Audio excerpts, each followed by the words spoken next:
नमस्कार। वैदिक दृष्टि चैनल में हमने पिछले वीडियो में ग्रहों की नैसर्गिक मैत्री के बारे में जाना था। आज हम तत्कालिक मैत्री और पंचधा मैत्री के बारे में डिटेल में चर्चा करेंगे। तत्कालिक मैत्री कुंडली में ग्रहों की स्थिति के आधार पर बनती है। इसको हम कुंडली के माध्यम से समझ लेते हैं। ये कुंडली है, इसमें बृहस्पति की यदि हमें तत्कालिक मैत्री देखनी है तो हम कुंडली के द्वितीय, तृतीय और चतुर्थ भाव में स्थित ग्रह तत्कालिक मित्र होंगे और साथ ही 10वें, 11वें और 12वें भाव में स्थित, यानी कि कुंडली के जिस भी ग्रह की हमें तत्कालिक मैत्री देखनी है उस ग्रह से द्वितीय भाव, तृतीय भाव, चतुर्थ भाव और दशम, एकादश और द्वादश भाव, इन 6 भावों को हम देखेंगे। यानी कि हमें यदि बृहस्पति की मैत्री देखनी है तो बृहस्पति से द्वितीय, तृतीय और चतुर्थ भाव और दशम, एकादश और द्वादश भाव को हम देखेंगे। इन भावों में स्थित ग्रह बृहस्पति के तत्कालिक मित्र होंगे। यानी कि इससे हमें क्या पता चलता है कि जिस भी ग्रह की हमें तत्कालिक मैत्री देखनी है उससे 3 भाव आगे और उससे 3 भाव पीछे स्थित ग्रह तत्कालिक मित्र होते हैं। और पंचधा मैत्री, नैसर्गिक मैत्री चार्ट और पंचधा मैत्री चार्ट, तत्कालिक मैत्री चार्ट दोनों को मिला के पंचधा मैत्री चार्ट बनता है। अब हम इस कुंडली के लिए पंचधा मैत्री चार्ट बनाएंगे। सबसे पहले हम सूर्य की पंचधा मैत्री बनाएंगे। तो सूर्य के लिए हम सबसे पहले चंद्रमा को देखेंगे। चंद्रमा नैसर्गिक रूप से सूर्य का मित्र है। अब यहाँ पर हम सूर्य का मित्र देखेंगे तत्कालिक में है या नहीं है। तो सूर्य से 3 भाव पीछे, यानी कि 1, 2 और 3, इन तीनों भावों में चंद्रमा स्थित नहीं है। यानी कि चंद्रमा तत्कालिक शत्रु है और नैसर्गिक रूप से मित्र है। तो यहाँ पर नैसर्गिक रूप से मित्र और तत्कालिक रूप से शत्रु, यानी कि चंद्रमा सम हुआ। तो यहाँ पर हम सम में लिख देंगे चंद्रमा। अब हम सूर्य के लिए मंगल देखेंगे, मित्र है या शत्रु है। सूर्य के लिए नैसर्गिक रूप से मंगल मित्र है, लेकिन यहाँ पर 1, 2 और 3, सूर्य के पिछले 3 भावों में मंगल स्थित नहीं है और सूर्य से अगले 3 भावों में भी मंगल स्थित नहीं है। इसलिए तत्कालिक रूप से मंगल शत्रु है और नैसर्गिक रूप से मित्र है। तो मित्र और शत्रु इक्वल टू सम होते हैं। तो मंगल भी यहाँ पर सूर्य के लिए इस कुंडली में सम है। उसके बाद हम बुध को देखेंगे। सूर्य से अगले ही भाव में बुध स्थित है, क्योंकि हमें पिछले 3 भावों को देखना है और अगले 3 भावों को देखना है। तो इन 3 भावों में से एक भाव में बुध स्थित है। और यहाँ पर नैसर्गिक मैत्री चार्ट में बुध सूर्य के लिए सम है। तो अब हम यहाँ पर देखेंगे कि तत्कालिक मित्र है और नैसर्गिक सम है, यानी कि वो मित्र होगा। तो यहाँ पर हम लिखेंगे, मित्र में लिखेंगे बुध। अब हम सूर्य के लिए बृहस्पति को देखेंगे। सूर्य से फिर हम पिछले 3 भाव देखेंगे, 1, 2, 3, यहाँ पर बृहस्पति स्थित नहीं है, अगले 3 भावों में भी बृहस्पति नहीं है। इसका मतलब तत्कालिक रूप से बृहस्पति शत्रु है और यहाँ पर सूर्य का मित्र है। शत्रु और मित्र इक्वल टू सम। तो बृहस्पति भी सूर्य के लिए सम है। अब हम शुक्र के लिए देखेंगे। सूर्य जहाँ स्थित है वहाँ से पिछले 3 भावों में हमने देखा यहाँ पर मित्र है, तत्कालिक रूप से मित्र है और नैसर्गिक चार्ट में शत्रु है। शत्रु और मित्र, यानी कि ना तो वो मित्र है और ना ही शत्रु है, इसलिए यहाँ पर शुक्र सम भाव रखते हैं। तो शुक्र भी यहाँ पर सम हो गए। अब सूर्य के लिए हम शनि को देखेंगे। शनि यहाँ पर मित्र है, लेकिन नैसर्गिक चार्ट में शत्रु है। तो मित्र और शत्रु दोनों ही नहीं रहे, इसका मतलब शनि भी यहाँ पर सम है सूर्य के लिए। तो हमने ये देखा कि यहाँ पर हमें नैसर्गिक मैत्री चार्ट में शुक्र और शनि हमें लग रहा था कि दोनों ही शत्रु हैं, लेकिन जब हमने पंचधा मैत्री चार्ट देखा तो हमें पता चला कि बुध मित्र हैं और ये 5 ग्रह सूर्य के लिए सम है। यानी कि ना तो ये मित्रवत फल देंगे, ना ही शत्रुवत देंगे, ये ग्रह समभाव रखेंगे। ठीक है, अब हम नेक्स्ट चंद्रमा के लिए पंचदा मैत्री देखेंगे। चंद्रमा जहाँ स्थित है, पहले हम वहाँ पर उंगली रखेंगे, वहाँ से हमने पिछले 3 भाव देखेंगे, 1 2 3। यहाँ पर जो ग्रह हैं वो चंद्रमा के लिए मित्र हैं, और चंद्रमा से अगले 1 2 3, ये तीनों भाव हमने देख लिए। इन तीनों भाव में ग्रह स्थित ग्रह चंद्रमा के लिए मित्र होंगे। बाकी इन भावों में जो बैठे हुए हैं वो सारे ग्रह चंद्रमा के लिए तत्कालिक शत्रु हैं। अब हम पंचदा मैत्री चार्ट बनाएंगे चंद्रमा के लिए। चंद्रमा के लिए हम सूर्य देखेंगे तो अगले 3 भावों में सूर्य स्थित नहीं है, यानी कि तत्कालिक रूप से चंद्रमा के लिए सूर्य शत्रु है, और यहाँ पर मित्र है। मित्र और शत्रु यानी कि सम हो गया। अब चंद्रमा के लिए हम मंगल को देखेंगे। चंद्रमा से 1 2 और 3 भाव में मंगल स्थित नहीं है, पिछले 3 भाव में, उससे आगे है, यानी कि तत्कालिक शत्रु है, और यहाँ पर सम है। शत्रु और सम, शत्रु और सम इक्वल टू सम, शत्रु और सम इक्वल टू शत्रु, तो मंगल यहाँ पर शत्रु है। अब हम चंद्रमा के लिए बुध को देखेंगे। बुध यहाँ पर 1 2 और 3, चंद्रमा से अगले 3 भाव में बुध स्थित है, यानी कि बुध यहाँ पर तत्कालिक मित्र है, और यहाँ पर भी मित्र है। तो मित्र और मित्र, नैसर्गिक मित्र और तत्कालिक मित्र इक्वल टू अति मित्र, तो चंद्रमा के लिए बुध अति मित्र है। तो यहाँ पर अति मित्र के नीचे हमने बुध लिख दिया। अब हम चंद्रमा के लिए बृहस्पति देखेंगे। चंद्रमा से पिछले ही भाव में बृहस्पति स्थित है, यानी कि तत्कालिक मित्र है, और नैसर्गिक चार्ट में सम है। तो नैसर्गिक सम और तत्कालिक मित्र इक्वल टू मित्र, तो चंद्रमा के लिए बृहस्पति मित्र है। अब चंद्रमा के लिए हम शुक्र देखेंगे। शुक्र अगले ही 3 भावों में से एक भाव में स्थित है, तो तत्कालिक शुक्र है, तत्कालिक मित्र है, और यहाँ पर सम है। सम और मित्र इक्वल टू मित्र। अब चंद्रमा के लिए हम शनि को देखेंगे। चंद्रमा से अगले ही 3 भावों में शनि स्थित है, इसलिए तत्कालिक मित्र है, और यहाँ पर सम है। मित्र और सम इक्वल टू मित्र। अब हम मंगल के लिए मैत्री चार्ट बनाएंगे। मंगल जहाँ स्थित है वहाँ से 1 2 3, ये 3 भाव हम देखेंगे, और मंगल से पिछले 3 भाव देखेंगे। इनमें स्थित ग्रह मित्र होंगे और बाकी के शत्रु हैं।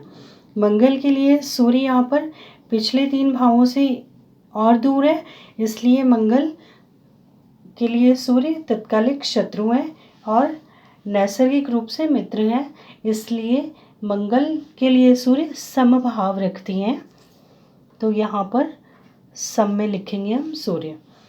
मंगल के लिए हम चंद्रमा देखेंगे, तो मंगल से अगले 3 भावों में चंद्रमा नहीं है, तो वो भी तत्कालिक रूप से शत्रु है और नैसर्गिक रूप से मित्र है, इसलिए चंद्रमा भी सम है। मंगल के लिए अब हम बुध को देखेंगे। बुध यहाँ पर अगले 3 भाव में भी नहीं है, ना ही पिछले 3 भाव में, इसलिए वो तत्कालिक शत्रु है और नैसर्गिक भी शत्रु है, इसलिए इस कुंडली में मंगल के लिए बुध अति शत्रु है।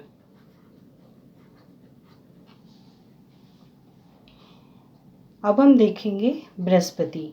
बृहस्पति अगले 3 भावों में से स्थित है, तो ये तत्कालिक मित्र है और यहाँ पर नैसर्गिक में भी मित्र है, अतः बृहस्पति अति मित्र है।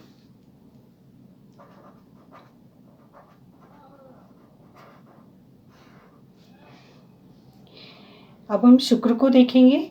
बृहस्पति यहाँ पर ना पिछले 3 भाव में है, ना ही अगले 3 भाव में, इसलिए शुक्र यहाँ पर तत्कालिक शत्रु है और यहाँ पर सम है। शत्रु और सम इक्वल टू शत्रु। तो यहाँ पर हम शुक्र है, यहाँ पर शत्रु। शनि, शनि भी ना तो अगले 3 भाव में ना ही पिछले 3 भाव में, इसलिए तत्कालिक शत्रु है। और यहाँ पर सम है, शत्रु और सम इक्वल टू शत्रु।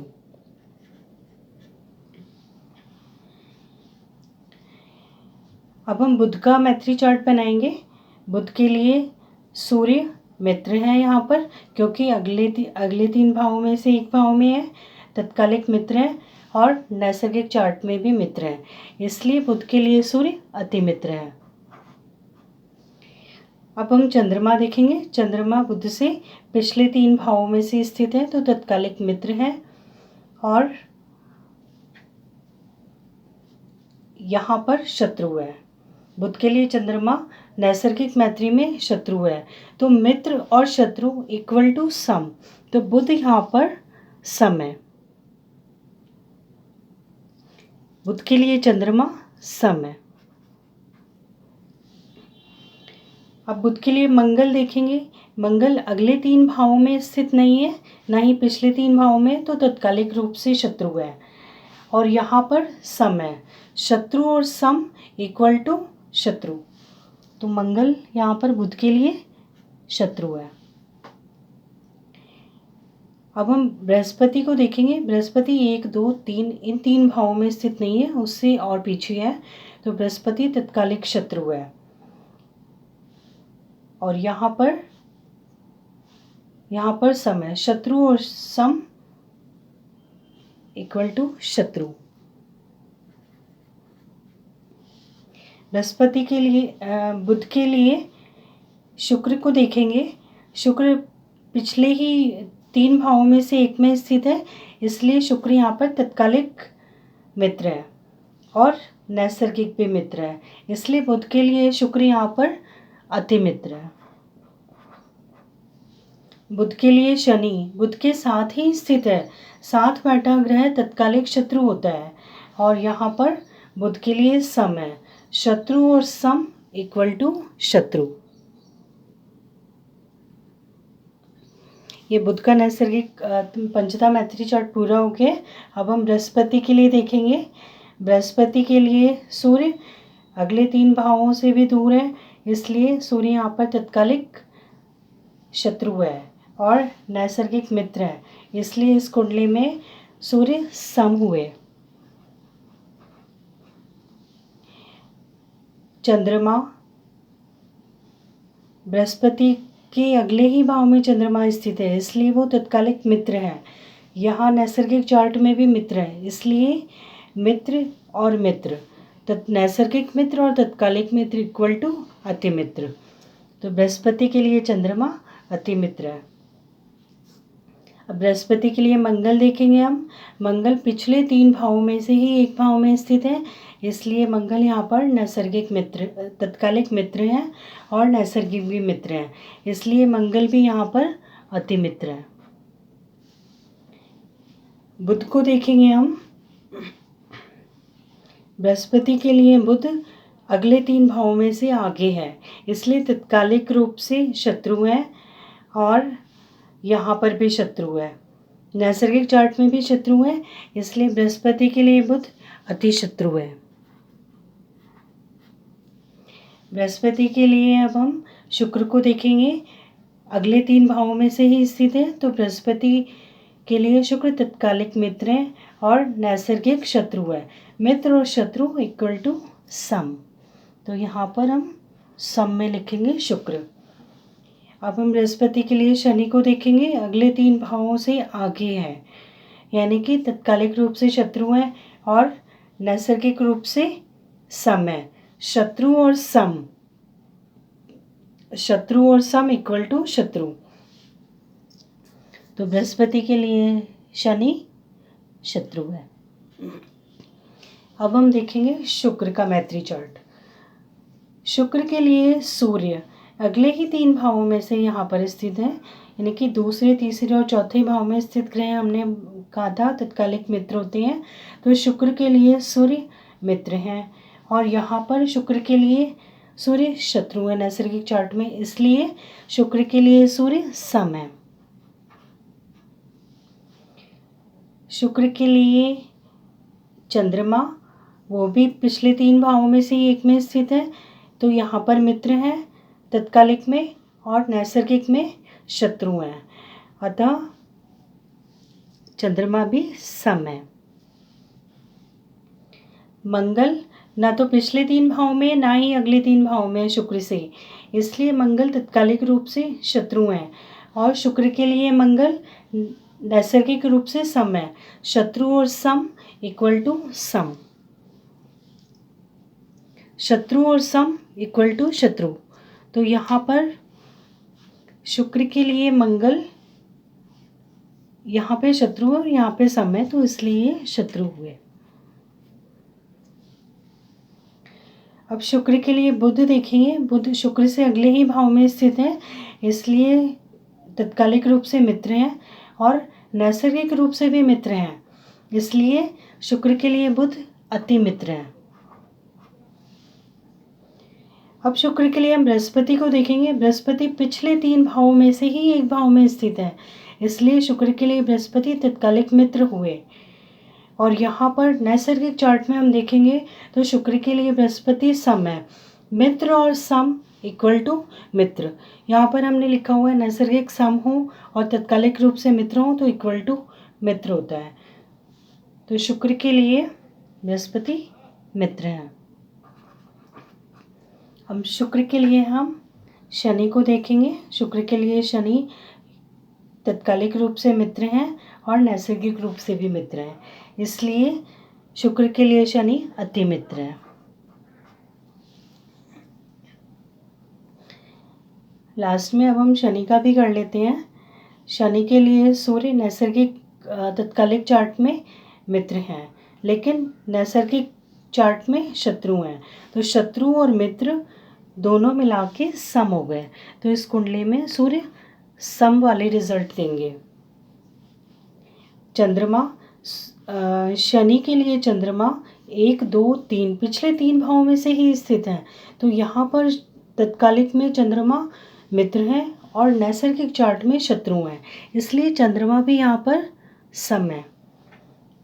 अब शनि के लिए हम मंगल को देखेंगे। मंगल 1, 2, 3 भाव से ज़्यादा दूर है, इसलिए तत्कालिक रूप से मंगल यहाँ पर शत्रु हैं और नैसर्गिक चार्ट में भी शत्रु हैं, इसलिए यहाँ पर इस वाली कुंडली में शनि के लिए मंगल अति शत्रु हुए।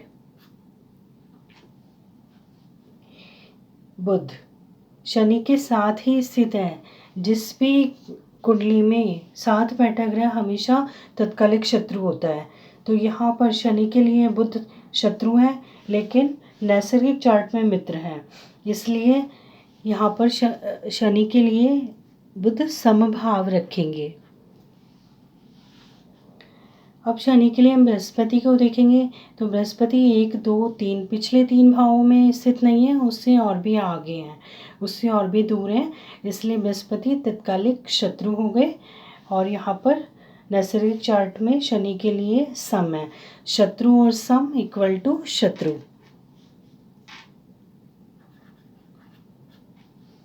अब हम शुक्र देखेंगे। शनि के लिए शुक्र पिछले ही भाव में स्थित है, यानी कि उसके पड़ोसी ही हैं, तो वो तत्कालिक मित्र हैं और नैसर्गिक चार्ट में भी शनि के लिए शुक्र मित्र हैं, इसलिए अति मित्र हो गए। अब हम ये देखेंगे कि हमें ये पंचता मैत्री चार्ट बनाने की आवश्यकता क्यों पड़ती है। वो इसलिए कि अगर किसी जातक की कोई भी महादशा चल रही है, जैसे कि चंद्रमा की महादशा चल रही है और उसमें अंतर्दशा बुध की चल रही है, तो इस कुंडली में बुध अति मित्र हैं। जब अति महादशा नाथ का कोई भी ग्रह जिसकी अंतर्दशा चल रही है वो अति मित्र होता है, तो शुभता में वृद्धि आ जाती है और फल तत्काल मिलते हैं और आसानी से मिलते हैं बिना स्ट्रगल के। इसलिए हमें किसी भी कुंडली का अध्ययन जब हम करते हैं तो हमें सबसे पहले ग्रहों की पंचता मैत्री चार्ट देखना होता है। धन्यवाद।